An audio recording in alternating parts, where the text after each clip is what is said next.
Good evening, everyone. Welcome to our December meeting for Data in the Greater Good. I'm Elaine Gamble, Community Leader of Data in the Greater Good, and we are a community of over 1,900 people whose focus and passion is the use of data in mission-driven organizations.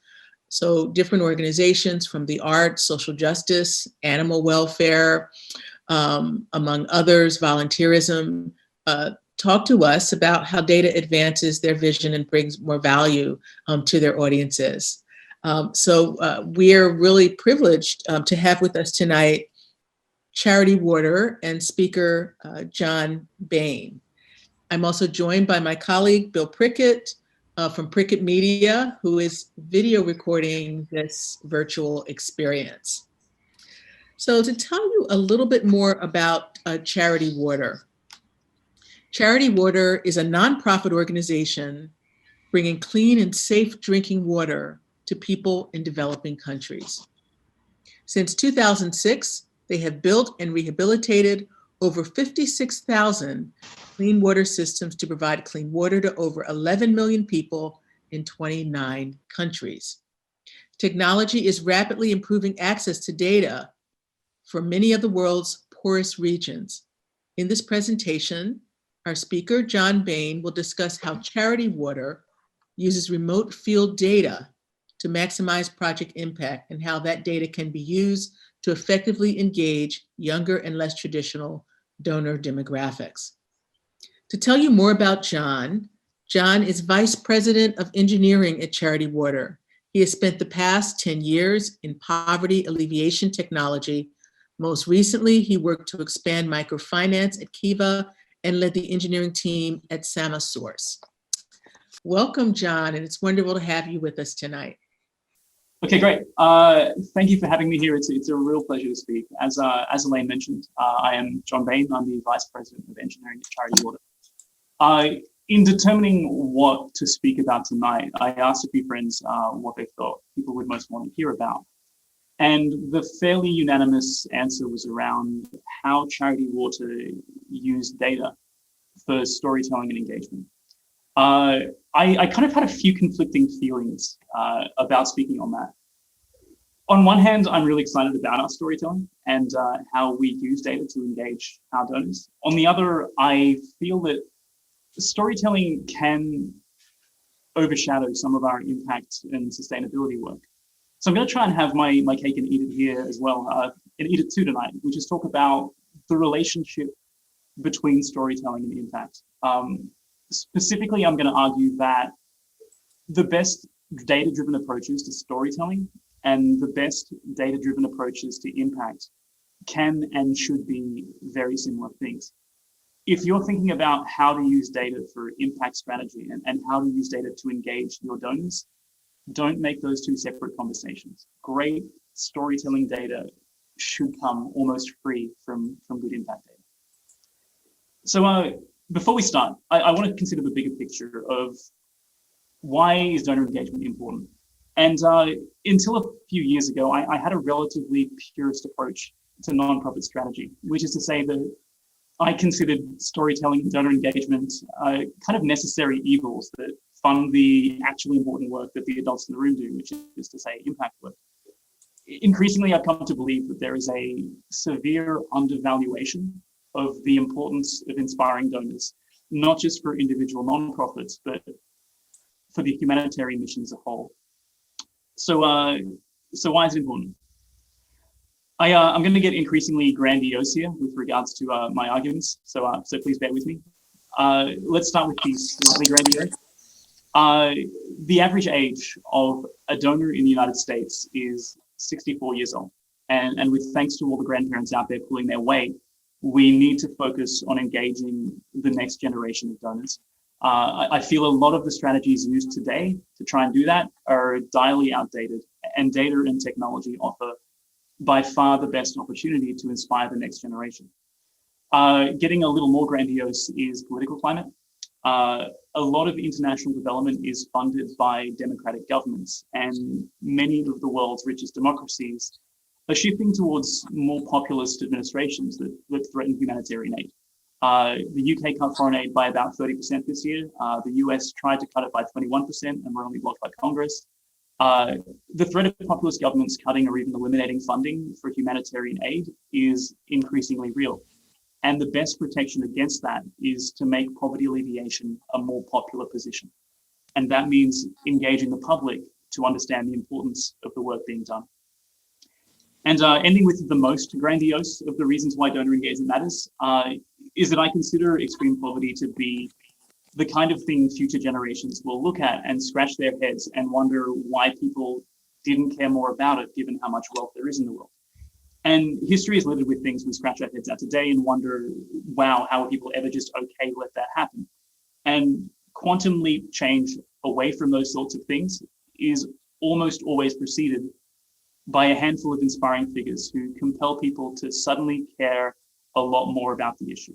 So in short, if we want to make poverty alleviation a major priority, we need public support. And the way to do that is to capture the imagination of the wider public and show them why this work is important. So with that grandiose prelude, what are we going to talk about tonight? I'm going to start by giving an overview of Charity Water, the history of the organization, what we do, and why donor engagement has been so important in helping us grow. I'll give a few examples of how Charity Water facilitates donor experience through impact data, specifically how we keep our donors as informed as possible on the work their donations facilitate. Next up, I'll talk through creating an impact-driven donor engagement strategy, some of the broad lessons and suggestions for how we've done it and suggest other people do it. And finally, I'll examine some of the risks and potential hazards to avoid in trying to merge impact and engagement data. So let's start with a quick overview of Charity Water. The story of Charity Water, the story of our founder is sort of the opposite of Breaking Bad. At age 28, Scott Harrison was a successful New York nightclub promoter who made a living getting rich people as drunk as possible. And then out of nowhere, he decided he wanted to break good. So in 2004, he signed up to be a volunteer for Mercy Ships, who provide free surgeries and medical care to people who otherwise couldn't afford it. He spent the best part of 2 years on hospital ships off the coast of Africa. During that time, he befriended the chief surgeon on board the ship, who mentioned that if you want to prevent a lot of the conditions that they were treating, you just needed to provide clean water. And so in 2006, Charity Water was born. Since then, we've built almost 60,000 water projects across 29 countries, providing clean water to over 11 million people. A lot of the support that's allowed us to do that work has come from younger and less traditional fundraising demographics. We do well with young folks online. We do well on good old Instagram, and we have a knack for accessing media channels many nonprofits have traditionally struggled to have their voice heard through. A large part of our success in those non-traditional channels has been to do with how we share data with our donors. We pride ourselves on keeping our donors as connected as possible to what their donations do and subsequently to the mission we serve. So for those of you who aren't familiar with the Charity Water experience and what our donors see, I want to walk through one or two of the typical donor experiences we provide, show how we keep our donors engaged, and talk about the impact data that drives that experience. So let's walk through a campaign donation. One of the ways donors can donate to Charity Water is through campaigns. So campaigns are fundraising initiatives anyone can set up that ask their friends or colleagues to donate to Charity Water. People run campaigns for their wedding, for their birthday, for a marathon they've run, or in this instance, for a yard sale that they're having. So Dave is getting rid of some stuff out of his garage, and instead of paying money to him, he's asking people to donate to Charity Water in exchange for his stuff. So if we scroll down here, we'll see people who've donated to Dave's campaign. Someone anonymous donated money for a shipwreck coin. Chris donated money in exchange for some snowshoes. Someone else donated $1,518 for Magic the Gathering cards. I'm guessing they said anonymous because their partner may not approve. So this campaign is open for another few days. Once it finishes, we'll start to deliver on our donor promise. Part of that donor promise is showing how every dollar is spent. So we assign these donations to a specific water project, And we show our donors how their money is being spent through every step of the development process. It's a large part of what makes our donors loyal and keeps people engaged and thinking about the good they're doing. So within 3 months of a campaign finishing, Dave and his donors will get an email that explains the basic details of what the project is going to be, where it's going to be built with their money, and what country it'll be built in. Kind of like the one you see on the left here. Within 12 months, we provide details of exactly what, where, and how the water solution will be built and developed in a much more granular level, like what you see on the right. And then within 21 months, we send a completed project report, which includes final details of what we built, along with photographs of the well or water solution in use, photos showing the GPS coordinates of where the well exists in the world. But that's not it.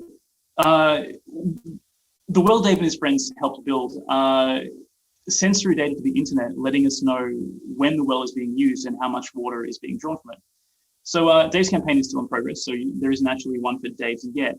But to give an example, this is one in Malawi. So it shows hour by hour usage of a well that donors helped build. And you can zoom in and out by time period and play around with this data. And it might not look particularly exciting on the surface, but a lot of our donors get really excited about being able to sit on their couch in Brooklyn and check out how the well they helped build is doing in Malawi.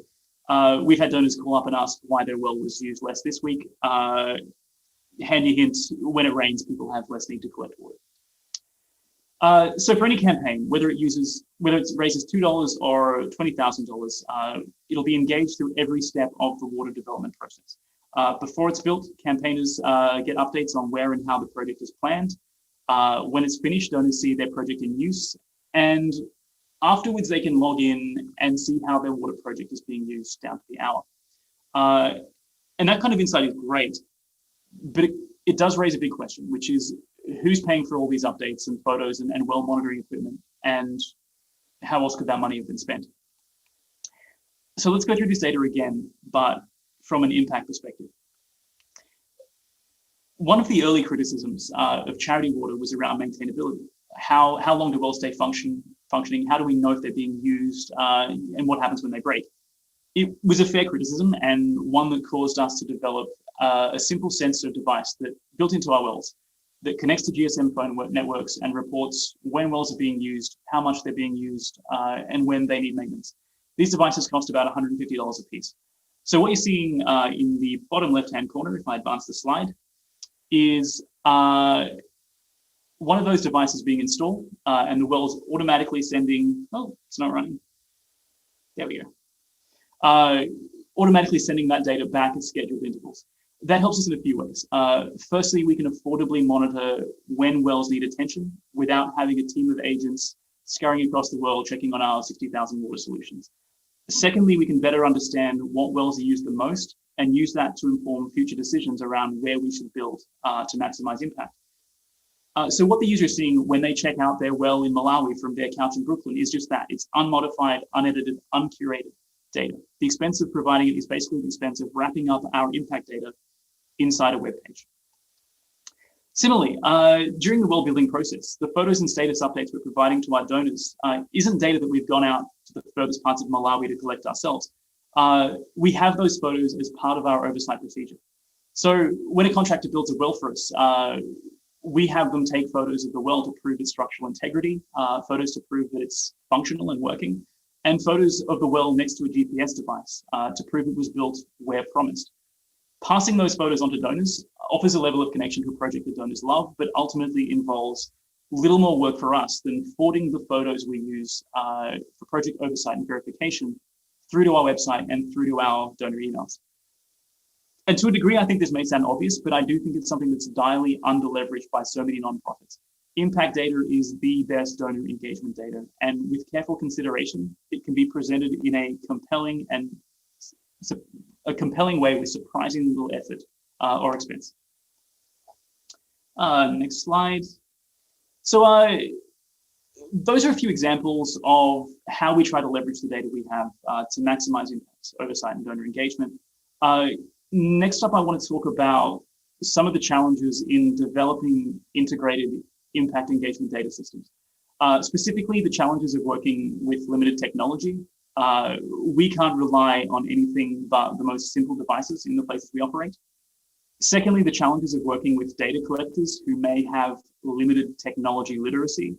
The systems we design need to be usable by people with very limited technology experience in both the hardware that they use and the software that they use.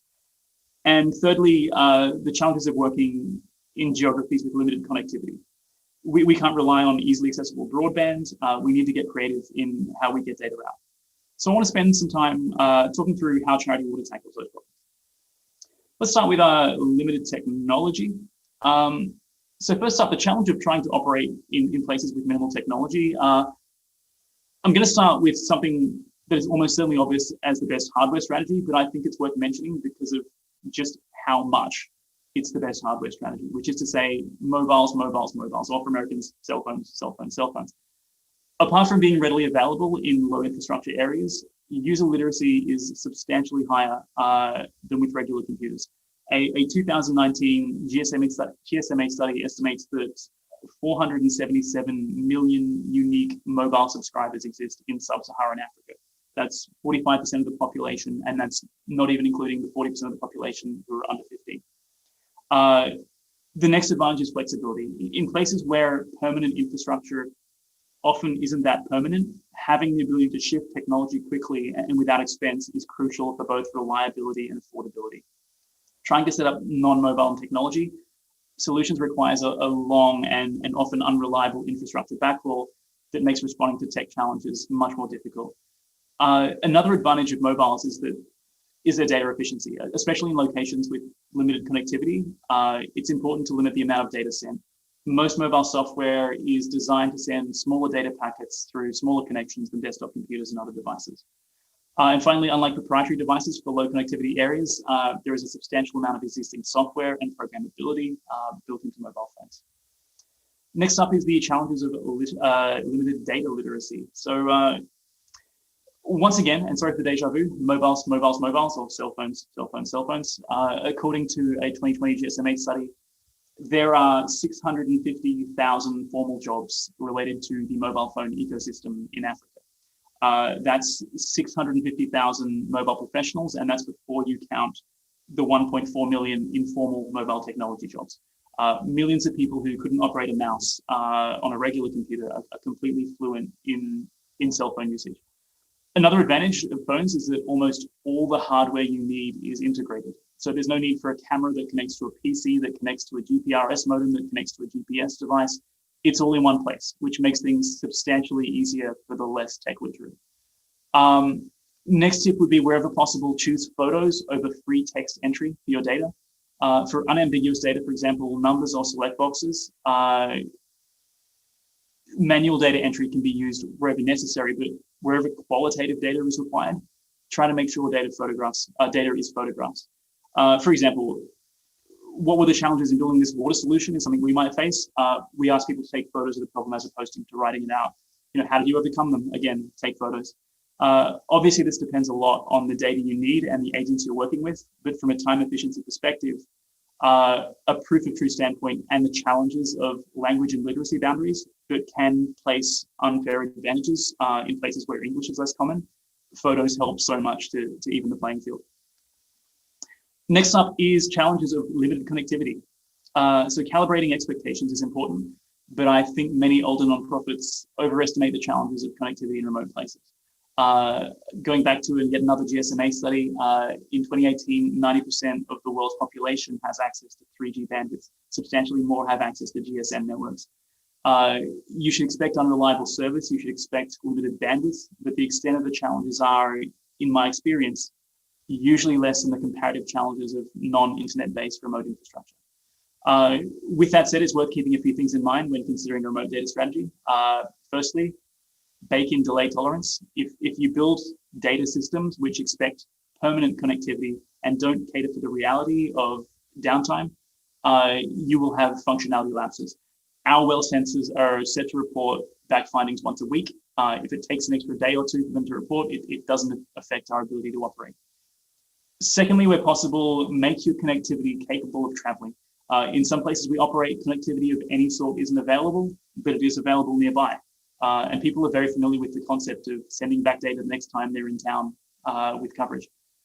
Finally, plan for a data diet. A lot of proprietary solutions are built with the expectation of permanent data, of permanent broadband connectivity. And when you're trying to squeeze data out of very remote locations, every kilobyte matters. The data from our most modern sensors take 20 readings per second, compress that into aggregate hourly readings, and then send back a total of 15 kilobyte of data every week, which costs us less than a penny to transmit, even in locations where data is unreliable. Next up is minefields to avoid. I just realized the Zoom screen is actually on over the PowerPoint. Isn't let me get that out of the way. There we go. Next up is minefields to avoid. I want to cover a few of the broad tips around how to organize your impact strategy, impact data in a way that caters for donor engagement. The first is cloud early. So if you work with people in the field, especially if you work across multiple geographies, standardizing the software and solutions people use to send through data will be increasingly difficult. So you really can't rely on any proprietary solution providing you with data you can use cross-functionally. So get data somewhere universally accessible and do it as early as possible. Next up is be central. Centralize your data early. This goes without saying, but you'll want a central point of ingress for data as early as possible. Most impact-related software applications and most CRMs or donor engagement solutions manage data in very different ways. And so unless you form a reconciled opinion of how your data should look, ideally in a data warehouse, if you have the resources, then reconciling cross-functional data systems will likely be very different software systems. Across different software systems will likely be a nightmare. Next up, impact wears the pants. Impact data should almost never need to be updated in donor engagement systems. This may not seem like a big deal, but design donor engagement systems with the understanding that the data shared from impact is read-only. It's one of the most important aspects of ensuring management of data on the donor engagement side is indeed cheap and low maintenance. Make it sacred. Ensure it's read-only and you evade all sorts of data reconciliation problems that would otherwise raise their head and make this merge a much more expensive process. And just an addendum note is donor culture is the one place where instead of trying to merge impact and donor data, I think you should keep them as far away as possible. Encourage donor communities around donor engagement, but not around impact strategy. Design systems that encourage conversation about the stages of giving that happen after impact strategy decisions have been made, not before. One of the challenges of donor engagement is you want to get people excited, but you should be aware that impact decisions have consequences and are best left to experts. So to give an analogy, heart disease is the biggest killer in the United States, and inspiring people to be aware of heart health and to advocate for it is great. Inspiring people to perform their own heart surgery is a truly terrible idea. Similarly, missteps in most nonprofit fields have consequences. So be sure to craft communities that nurture engagement, but nothing that leads a community to believe that they should be part of the decision-making process. Next up is keeping the story going. Let me quickly get this slide up. There we go. One big advantage of impact-driven data models is worth calling out is how easily they provide ongoing donor engagement. So impact data creates a long-running conversation from before the donor's money is spent via planning updates, through when it is spent via proof data, and after it's spent via ongoing monitoring. That sort of stickiness is important for bringing one-time donors back, but it's especially important to cater for the new hotness in online revenue, which is subscriptions. Subscriptions have become hugely important for online business in general over the past few years, and charity water especially have seen a lot of growth from replicating those subscription models for the nonprofit sector. We currently have over 65,000 active subscriptions, averaging a little over $25 per month, of which over 30,000 have signed up in the past year. Donors are one of those things that people often intend to do but never quite get around to. Donations are one of those things that people never quite get around to. And providing opportunities to automatically donate once a month has been a great source of growth for us. The challenge, of course, is how you ensure people who donate stay connected to your mission if they're doing it on a monthly basis. And to that degree, we need to provide more variety than just giving them a new well to engage with every month. So we use recurring donations as an opportunity to engage our users less with individual projects and more with the most interesting data that comes from our partners on the ground. The primary way we do that is through a monthly newsletter, where we highlight data from our partners on how they're responding to new and interesting challenges. Let me quickly bring the slide across again. There we go. So for example, here are two articles from recent editions of our Good News newsletter, which is the newsletter we send out. In the article on our left, one of our partners, the Water Trust, had organized with local musicians in Uganda to create songs that provide public awareness on how to protect against coronavirus. And so, of course, we share those songs with our Spring members, our subscription members, so they can rock out to local musicians like David King or Turf Music as they sing about the importance of social distancing and avoiding crowds and washing your hands to prevent coronavirus. On the right, another article is from one of our partners in Tanzania who had started building hand washing stations at health clinics to prevent the spread of COVID, especially at places where people seek care. Opening that conversation up to our donors allows people to see the direct impact of our mission, but from a much more varied and changing perspective than the same data through a different well for each month, for example. These sorts of strategies obviously run a little tangential to my idea of super light donor engagement strategy that purely forwards impact data, because ultimately you have to write the newsletter. But the data we use requires very little curation, usually not more than a few paragraphs every month. And the importance of subscription donations, especially I think in the future, makes that part of the strategy worth pointing out. Next up, historical missteps and future dystopias. While on the topic of crafting donor communities, I want to finish by addressing the past, present, and future of donor culture and its relationship to technology, with the caveat that this is absolutely a topic worthy of many, many presentations, not just a single footnote in this one. The history of international development is littered with missteps, and donor engagement strategies are no exception. The 70s, 80s, and 90s were filled with well-meaning but ultimately damaging mistakes. I think there's justified optimism that data especially can drive donor engagement with a lighter and less intrusive touch. But I do have one substantial concern around data and the future of technology and how it more broadly impacts culture in poorer countries. When the internet was first introduced in places like the United States, there was a tremendous and almost unconditional optimism about the opportunities it would afford to all of us. And to a degree, the internet has been a great force for good, but it's also had some concerning effects on our culture. Irrespective of political allegiances, I think most of us would agree aspects of internet culture have heightened conflict and partisanship and made democratic governments less stable. The sort of tools, especially social media tools, that enable those sorts of vulnerabilities are just now becoming widespread in many parts of the world where protections against conflict and partisanship aren't as strong as they are here. And I worry that the sort of concerning cultural vulnerabilities the internet has exposed in countries like the United States will be substantially worse in poorer countries. This isn't an opinion I have an easy solution to. I'm not even sure it's something I should have an opinion on at all. And it relates much more to running a social media company than it does to running a nonprofit. But nonetheless, while I'm broadly optimistic that technology and data will allow us not just to create more engaging stories, but more culturally sensitive stories, I think it'd be irresponsible not to raise the significant danger I see from data and technology and the social risk it could present.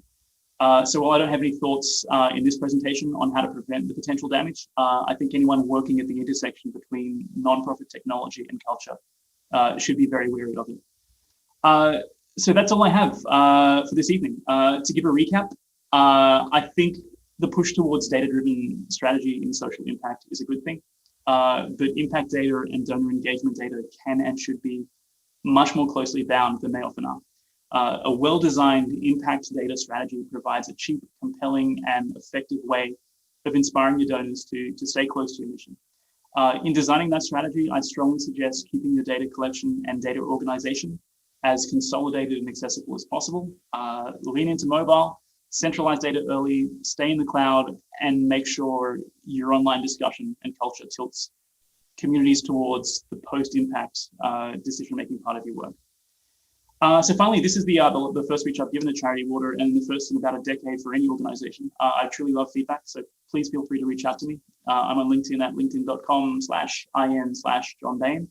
If you're interested in working at Charity Water, especially in engineering, I'm hoping to open up some opportunities for a senior technical product manager, a junior QA, and a front-end leading full stack engineer in the coming weeks. So please reach out to me if you think you might be a fit or you know anyone who may be for those roles. I'd love to have a chat. I hope you found this useful. Many thanks for your time, and hope to hear from you soon. And maybe there's questions. John, thank you so much for that very informative and inspiring talk.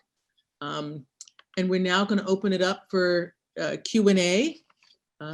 Any questions from the audience?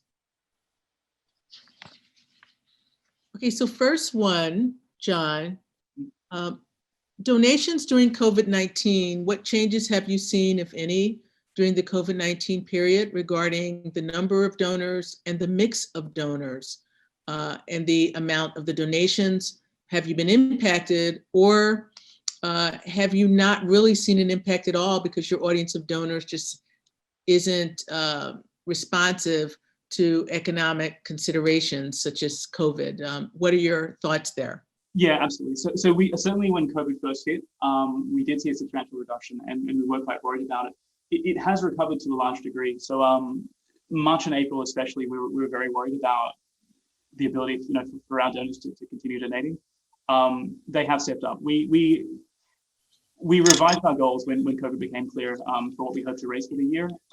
And while we didn't quite hit our original goals, we substantially outperformed the revised projected goals. So there are certainly, it's obviously an uncertain time for every industry, and nonprofits are no exception, in many cases, especially here. We've certainly seen a reduction in the amount of funds we've been able to raise, but not as much as I would have expected. The other thing worth mentioning is that we have a fairly strange fundraising model in that if people from the general public give to Charity Water, then 100% of their donations go to donations in the field. But we also have a few hundred families who give 6 or 7 figures a year, so very high value donors who cover our operating expenses. So to a degree, the fact that we have a large number of very affluent families who can give large amounts, I suspect has provided us with some protection given the people who have been most affected, I suspect, by the COVID crisis economically in the United States. Does the field data tech ever need to be customized? Is that your question? Yeah, happy to answer that, absolutely. So we work with, we've basically revised the technology we use out in the field. We're currently on version 4 of the well sensoring monitors that are just going into the field. And we make changes to effectively, it's always a constant sort of state of just testing and seeing what works and what's effective. In the most recent versions of the technology that we're using, we're trying to do a few things. Firstly, make it cheaper, and secondly, make sure that they use less data when they're sending through. So previous versions have often sort of cost us about, up to sort of $1 a week just to keep monitoring a well. Our new technology is less than a penny a week, which really makes a difference in terms of sustainability around how we can keep these things going. So yeah, updating to a degree, but mostly just modernizing and ensuring that we can continually iterate on a more efficient process for building the best sensors possible. Great. And next question, John, is your work community-led or driven, or is your model people coming in to enable the technology and clean drinking water? And does the local community get to benefit not just from the clean drinking water, but the other opportunities, professional and otherwise, the positive impact on the economy that your organization could have? What is your model there? Yeah, great question, and definitely an important part of it. We do have a hybrid model. Depending on exactly what solutions we'll build out, we will try to involve communities in pretty much anything we do, but the level of interaction depends. For example, we have enormous well drilling trucks that are kind of the size of enormous lorries driving around Ethiopia, and that's not something we can just sort of hand over the keys to. What we do try and do is involve people in a few parts of the process. Firstly, training and basic maintenance on how to actually use the wells, and also to be advocates for awareness and education that the well is built and that it's important, and that and why clean water is a good thing to have and people should be using it. Contribution to the building process is also a great way to get community buy-in. So while we can't, example, have the largest pieces of infrastructure exclusively built by communities, smaller wells and sort of mid-sized wells we try and have as much process as possible, and we try and educate people on how to not only build but maintain the wells themselves. So whether we, or not, whether to build or not build a water project is another sort of, is something we try and get community build it, buyout in, which is to say that before we build anything, we will consult with local communities. They often provide really valuable information that we wouldn't consider. For example, why to build a well in this place, not that place, for reasons that without cultural context, you wouldn't be able to get. So yes, there's a heavy amount of community involvement. It's not exclusive given the size and scale of some of the water solutions we're building. Was there any transfer of learning from Charity Water to the issues with clean drinking water in Flint, Michigan, that were highly visible in the media? Seems like you'd have a lot to share. Yeah, good question. Absolutely good question. The majority of the work that we do is not based in the United States. We're, I think, always willing to. It's also worth mentioning that I'm fairly new to Charity Water, so I think a lot of the immediate work that was done was before my time. I think it's crucially important. There are a lot of advanced water. There is a lot of advanced water expertise in the United States. We're happy to contribute where we can, but ultimately, I think we're trying to share more of the lessons that the US knows about water in poorer countries than sort of bring that information back. Unless we except for if we can be of help, we're absolutely willing to be so. But often the expertise available here is sufficient. Thank you. And we have another question about upholding morality. Do you want to read that question, the person that asked this? Reinstilling or Yes. morality? Yes. Okay. The first question is there, reinstilling and or upholding the morality while the advancement of these technologies. It's challenging, but how does your company personalize this and internally embed this into your mechanism for growth? Yeah, good question. With regards to morality, you mean how we engage with the communities, our donors, or more holistically both?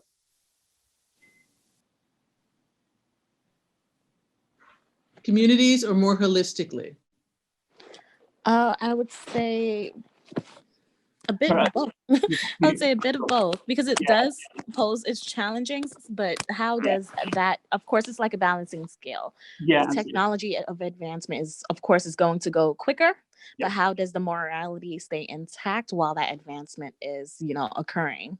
Yeah, absolutely. So, I mean, in terms of on the ground, the way we try and use technology is to be as culturally unobtrusive as possible, which is to say that as opposed to having, sort of a whole bunch of sort of people intruding into culture, we take the direct impact data we have, which is just proof that a well is working, and sort of, take that on that side. On the donor engagement side and how you message things like poverty to a Western audience, obviously there as well, there have been historical missteps. And I think a lot of it is around a few things. Firstly, humanizing people. We make a lot of effort to not show depressing stories. So, the classic sort of image of 1980s poverty fundraising is around sort of, often a horrifically malnourished child with puppy dog eyes. We don't do that. We explicitly look at positive stories, and we try and humanize people as much as possible, and also try and just tell broader, more engaging stories about these aren't necessarily victims. Of course, because it does forge a bit of a disconnect as far as that. Yeah, so it's about making sure that you don't paint the people you're helping as victims so much as whole humans who just happen to be, in the unfortunate situation of not having access to clean water and subsequently. Yep, and it's a promising opportunity, even that. Likewise, do I ask the other question that I put there? I'm not too sure if there's anything in order. That you can go ahead and ask that as well. Okay. What standards of personalization of data and advancement as far as the regional and local? It's kind of just like in conjoinment with the previous question, and local abundance, in particular minerals or otherwise, are factored into the processing and materialization of such data in production, because of course regionally and it may be different where certain locations have or present an abundance of certain materials, so that may factor into the diet of certain individuals or just the diet of that locale in particular. What I was watching recently on Himalayan salt, And some regions would say that it doesn't pose as much, nutritional value in certain dietary restrictions or diets than it does in other regions. And it poses and presents its different usages.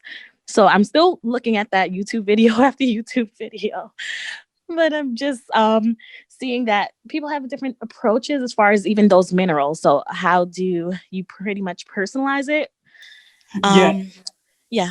I mean, at the sort of the geographical level, we try and customize solutions for the local environment. So, for example, a lot of the stuff we do in Southeast Asia is around biosand filters, just because there are good opportunities to filter water through sand as a sort of a cheaper and easier alternative. In places like East Africa, we do find there's a lot of underground water that's not being tapped, so building out water solutions is a better way. In terms of sort of broader health perspectives, we do work a little bit with especially rural clinics in terms of the getting down into like the nutritional level stuff. I'm afraid I may be slightly out of my area of expertise. I could try and answer, but I worry I might give false answers. Ultimately, I work on the technology side. There is an entire team of water programs experts who work on the specific quality of water and impact ranges. I could try and give answers, but I worry I might accidentally lie to you. Okay, but it correlates with exactly what I'm seeing here on the water end, because of course with the drilling and such with Himalayan salt, again, underwater caves, and everything is just pretty much regionally.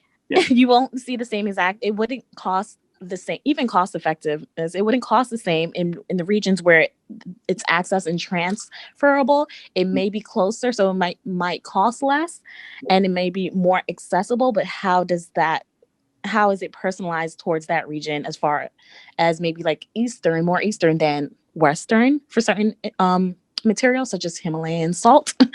And because here, of course, in the Western world, it's not so much in abundance, but of course, it's accessible in certain ways.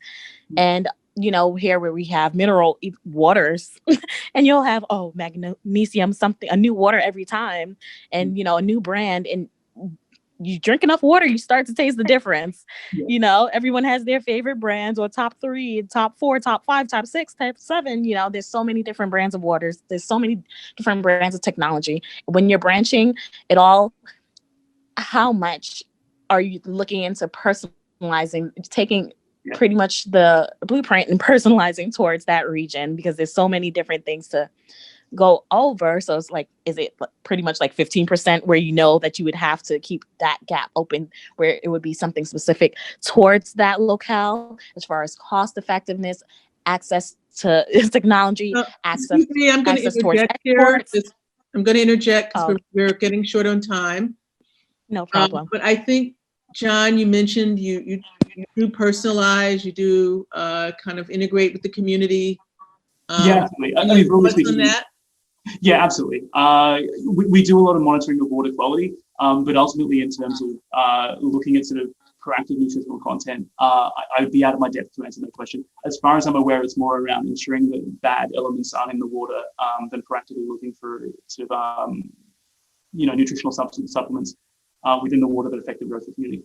It is probably something that's worth a value, but ultimately I don't know on the sort of proactive nutrition side of the water. Okay. I've said one last question, John, and that is, how would you describe what would you describe as your most challenging project ever, and why? Good question. We have had really challenging projects, and a lot of that comes to do with the transparency we promise to our donors.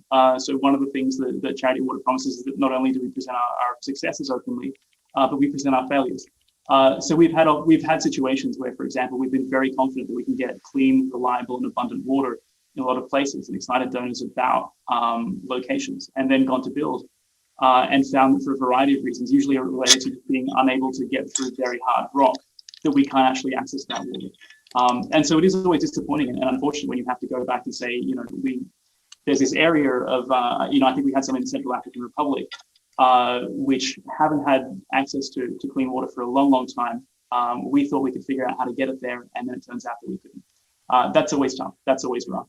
And, it's one of those things where you try and prepare as much as possible to ensure that what you can build, you can in fact build. But occasionally, when you try and take a risk for an area that would be very beneficial, it'd be great to really get water in. It's been very neglected for a long time. Sometimes you fail, and that's always sad. Great. Well, I think that's our last question for the evening. You have John's contact information here via LinkedIn. And John, thank you again. Very engaging topic, and we really appreciate your joining us tonight. If you want to send those job openings to me, I'd be happy to send them out to our community. Great, absolutely. They haven't been formally approved yet, so they're about 2 weeks away, but I do hope people keep an eye out, and I'd be happy to talk if anyone wants to reach out. Awesome. Okay, well, thanks everyone, and have a nice evening.